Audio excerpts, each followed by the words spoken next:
This lesson was recorded in 2020 for my students in Russian and translated with AI so I can create more videos for you. Please support the channel with likes, comments, and subscriptions. New lessons are on my Patreon. Don't worry, this isn't some fancy drawing. It's just an ordinary spoon. Today we're going to paint a spoon in watercolor and figure out how metal behaves and how to show it on paper. I chose a spoon so we deal with a curved surface, not a flat sheet of metal. If this angle feels tricky, try a simpler view first, top down. And I really recommend grabbing your own spoon, placing it in front of you, and drawing from life. Each spoon has its own highlights and reflections. For example, I have a window highlight right here. You can even see a cool bluish tint where the window reflects as a strip. In my case, you can literally spot me in my striped t-shirt in the metal. You can take a photo, but still paint from life. Photos distort proportions and flatten the light. To make it easier, let's block in the big shapes. We've got a diagonal axis for the spoon, an oval for the bowl, and a long shape for the handle. Measure proportions.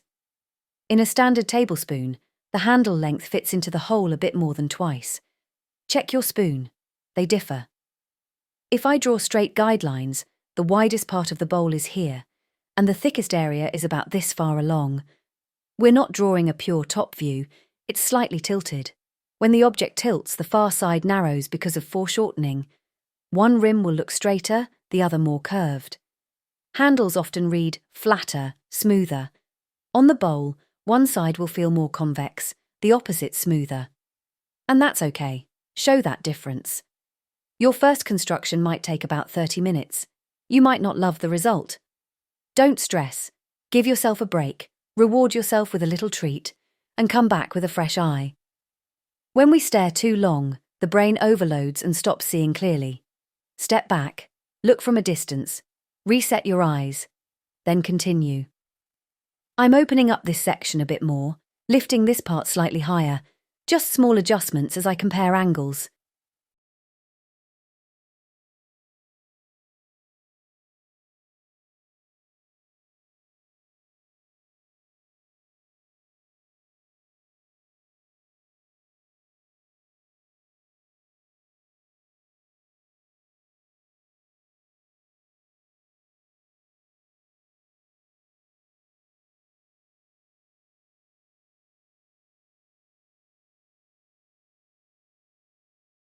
Overall, I'm happy with the silhouette, so I'll drop in the cast shadow right away. Notice, even though the spoon is curved, the shadow is just a projection. It won't mimic the bend. The farther the shadow is from the object, the lighter and softer it becomes.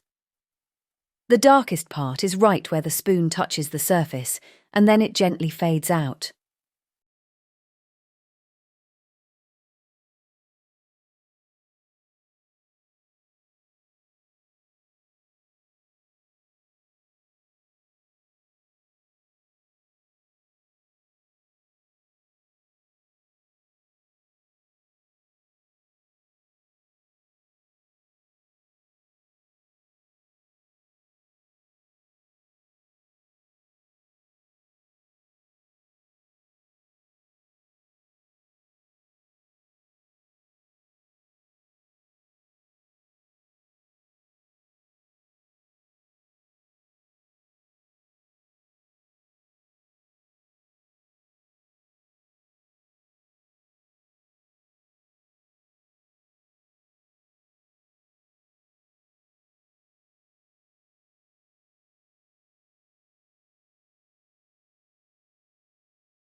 On the spoon itself, you'll also have a light side and a darker side. The brighter and harder the light, the crisper the shadows, and the stronger the relief. If sunlight hits, highlights can blaze. Great if you want that sunny, sparkling metal mood. If your spoon has decorative patterns, don't get stuck rendering every tiny motif. That's a fast track to overworking and errors. Simplify. Suggest the main ornament with a confident stroke or two. Indication is enough for character. Because we're viewing from the side, this rim will read more rounded and thick, and the opposite edge will appear slimmer. At some points, it may even overlap and hide behind the near rim. I'll mark my key highlights now so I don't lose the white of the paper later. Preserve those whites. They're your brightest metallic sparkles. Palette time. I'm using blues and browns. Think ultramarine with warm browns like burnt sienna to build a range of greys from cool to warm. I'll work in sections. Flood one area, shape the gradient, then move to the next. I start with a mid-tone, keeping my highlights clean. Along the edges, where the window reflects, I shift to cooler, slightly bluer notes. In the centre, I want a more neutral or lightly warm grey. Some parts can lean brownish. Work briskly so edges stay alive. If something dries too fast, reload and soften the transition. On metal, edges of reflections are often crisp, and surrounding forms mirror sharply. Don't be surprised if the room, the window frame, or your shirt appear in the spoon as stretched, wavy shapes. That's just the curvature. It's not a problem. Just simplify those shapes into clear graphic accents. I'm dropping in a hint of sky reflection. You can even imagine sunset light. Add a touch of pink or peach into the bowl to suggest that time of day. Tiny gradients in small spaces are tricky. Use a light touch, minimal water, and soft strokes. Clean up any extra construction lines, but keep the useful ones. I'm deepening the darkest accents, but I still leave headroom to go even darker at the end. Save your maximum darks for the final pass.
Now the handle. The lightest stripe runs along this edge. The center is mid-tone. The underside gets darker.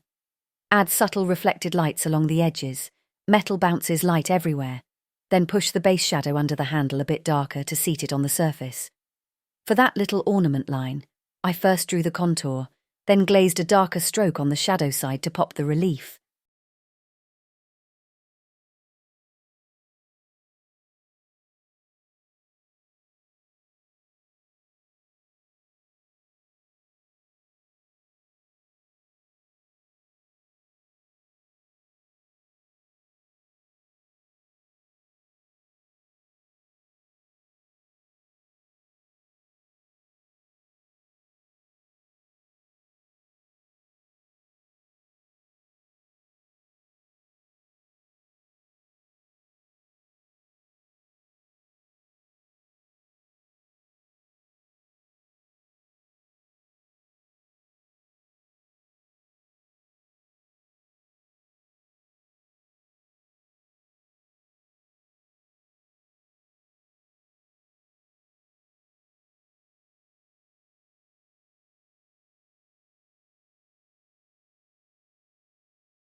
Remember, the darkest cast shadow sits closest to the spoon and softens as it moves away.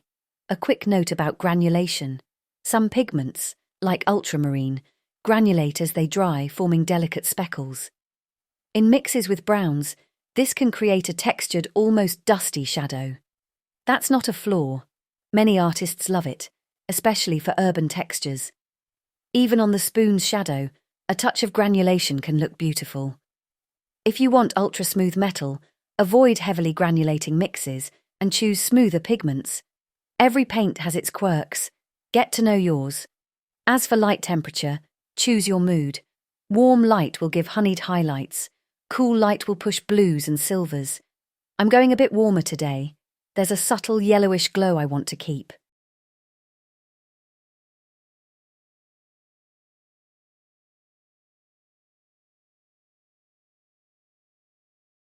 Time for the last checks.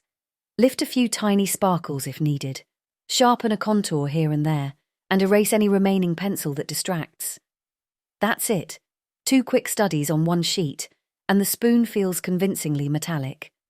I'm sure you'll nail it too. Experiment with colour temperature and lighting. Great practice.